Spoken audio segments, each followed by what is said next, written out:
ఇవ్వాలని అనుకుంటాను. ఆ రోజు ఇంకా అబ్బు వాళ్ళతో మీట్ అయ్యి చేసేదానికి ప్రయత్నం చేద్దాము.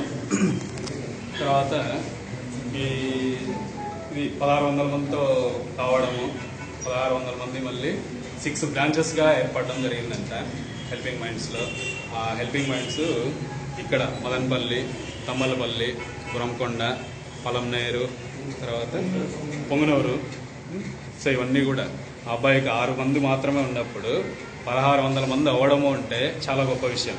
ఈ గొప్ప విషయం ఏంటంటే ఒక చిన్న స్టూడెంట్ అప్పటికి 2013 అంటే 2013లో ఏ క్లాస్ డిగ్రీ ఫస్ట్ ఇయర్లోనే అంత థాట్ రావడం అనేది, ఆ థాట్ని బేస్ చేసుకొని ఈ రోజుకి 1600 మంది ఆ పిల్లని వెనకెట్టి పోతాందో అంటే మీరు కూడా ఆలోచించండి.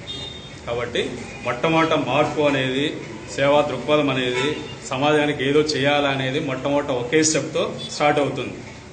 ఆ స్టెప్ను వేయడానికి మీరు కూడా ముందుండి, మీకు ఇలాంటి థాట్స్ ఏమన్నా వచ్చినా కూడా పెద్ద పెద్ద వాళ్ళందరూ ఉన్నారు కాబట్టి వాళ్ళతో ఇంటరాక్ట్ అయ్యి అందరూ కూడా సమాజానికి, కుటుంబానికి, దేశానికి మనం చదువుకున్నందుకోసము, మన చదువుని సమాజానికి ఉపయోగపడేటట్లు మనము ఏర్పాటు చేసుకునే దానికోసము ప్రయత్నం చేస్తారని ఆశిస్తూ ఈ చిన్న అవకాశాన్ని ఇచ్చిన మన సార్ వాళ్ళందరికీ, తర్వాత వాలంటీర్స్ అందరికీ కూడా కృతజ్ఞతలు తెలుపుకుంటూ ముగిస్తాను.